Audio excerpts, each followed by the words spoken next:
We're here at Harbor Freight. Let's go build a budget-friendly kit.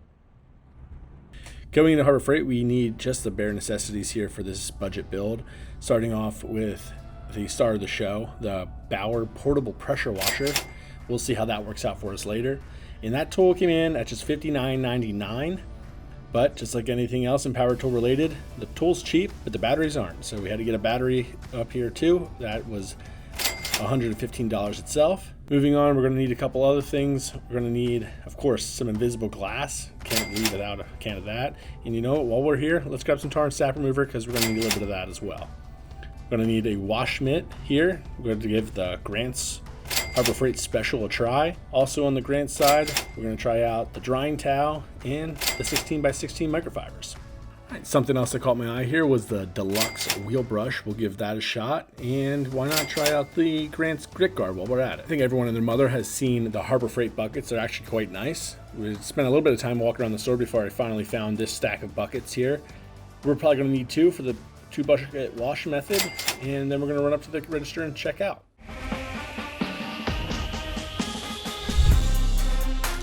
You good? All right, that's it.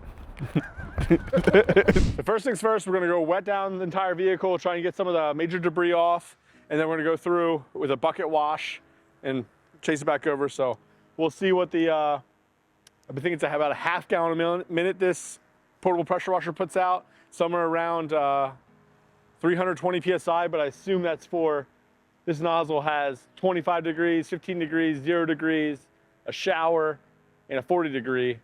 I'm assuming that 320 PSI is the 0 degree nozzle, like that. As you go down to the lower one, just kind of comes down to a mist. So let's see if we can get this car actually wet with the water we have in a 2 liter before we switch over to a full pump system. All right, we need to refill the water here. While it's possible to do it with just a 2 liter bottle, it seems to be the preferred method. We need to hook up the hose here. In the bucket, we have distilled water. Skylar, if you can just make sure that hose doesn't fall out on me. Gotta get it primed, coming up through. There we go. Now, direct sunlight and the wind, obviously not ideal. When we originally found this spot, it was a cloudy day. Clouds are passing, so it'll probably be in and out of clouds. But we normally wouldn't suggest washing in direct sunlight, but it is possible, so we're gonna do it. You know what this reminds me of?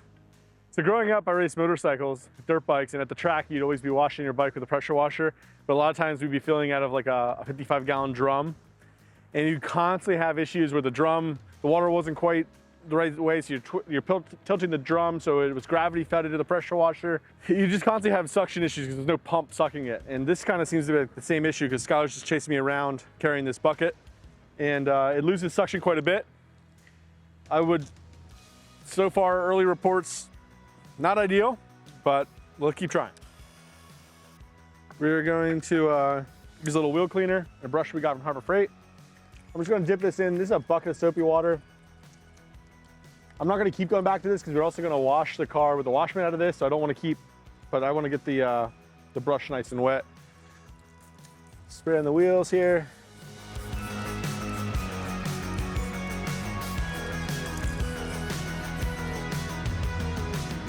Now, because we are washing in direct sunlight, you wanna go area by area. I don't wanna leave wheel cleaner on the wheel for too long. So we're gonna go wheel by wheel, rinse them off after we're done cleaning them.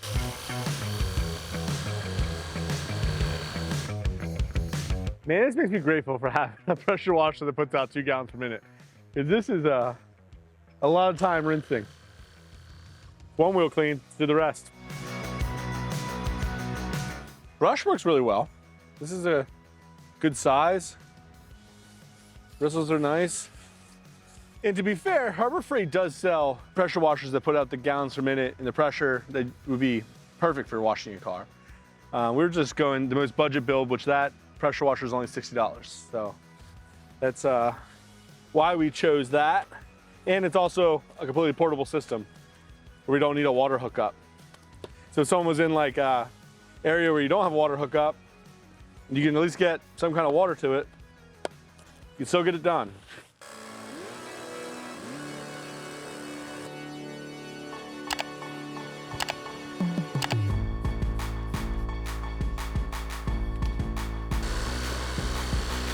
That's 4 wheels clean. Now to wash the paint. And make sure it's nice and wet here. And I want to make sure the paint's not hot to the touch because it has been out in the sun. Let's grab a wash mitt. Starting with the bucket wash, we got the wash mitt, Harbor Freight here in our bucket. And inside the bucket, we actually have, let me see if I can get it out. Oh, a grit guard in there too from Harbor Freight. So any dirt that gets picked up on the wash mitt can kind of settle to the bottom. And anytime you're washing in direct sunlight, again, like I said, you want to make sure the panel is cool to the touch. If you start to see it drying on there, you want to go through and rinse the areas. Work panel by panel if you have to. It's not ideal washing in direct sunlight, but you can do it.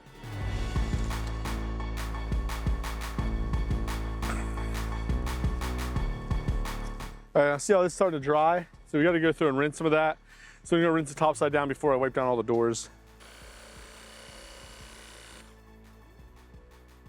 That's the top half of the car. Let's do the doors.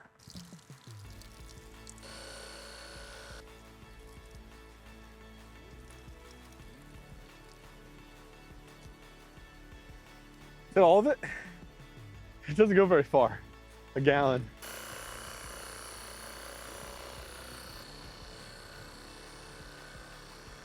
Oh, I think that's all she wrote. So the nicest part is we use distilled water here, so we have a little bit more leeway as we're going to dry this, that if it dries a little bit in the sun, we can kind of wipe it without getting any minerals stuck to the paint. If you're curious about replicating the same setup, I think we use 7 gallons of distilled water to do this. So and maybe still have a half gallon in there. So I'm gonna grab a drying towel and we're gonna dry this off before the sun dries it. Let's see how this drying towel works for us. A little linty, it probably would fix if it ran through a washing machine once. It does dry. A little light, that probably would have been better if I wasn't in the wind right now. Well, it's clean. Not the way I'd prefer to do it, but if you don't have access to water and you really don't want to use like a waterless wash or a rinseless wash, you absolutely had to do some kind of pressure washing. The Bauer portable pressure washer can get the job done. While it's not ideal, but we got the car clean from it. Let's see what else we can clean up around here. Yeah, to be fair, if it wasn't sunny and windy out, probably wouldn't have been drying it as fast, so we might have had a little bit better luck with that low pressure and low gallons per minute there, but hey, still got the car clean. So I'm just gonna go through with some microfibers, wipe down the rims, make sure we didn't miss any spots. We're gonna touch up the windows, which is the invisible glass we got, and we have these Grant's window microfibers. They're kind of like a waffle weave, but a little bit different. Honestly, I tried them before, they actually work pretty good. So we're just gonna go through, touch up the glass in the wind.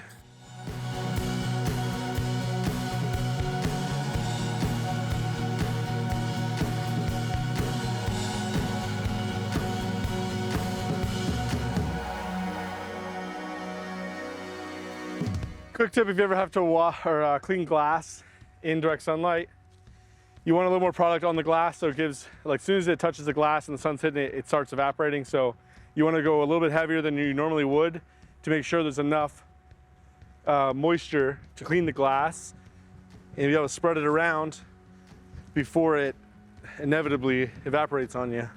Now in the wind, direct sunlight, large piece of glass like this, I would do half and half of the windshield at a time. Like I said earlier, just make sure you get a lot of glass cleaner on here so it's not evaporating on you. The last thing you want is premature evaporation. But if you can punch in up here, you see you have this like gummy residue. At first I thought it was tar. I'm not sure what that is that's got on the sunroof, but it's nice we got the tar and sap remover here. We're just gonna spray a little bit on the towel and we'll just do little circles. That'll break down that residue. Wipe it clean. Now I'm gonna just go back over and clean that with invisible glass one last time. For a little over 200 bucks, we got all these materials from Harbor Freight, and while not ideal, it was able to take the car from dirty, dusty, covered in pollen to nice and clean. So it is doable. If you're looking for a budget build, maybe you can try it out. The pressure washer is okay. It does do the job, but if you got a little extra budget, that'd be the first place where I'd probably upgrade, is getting like a real pressure washer.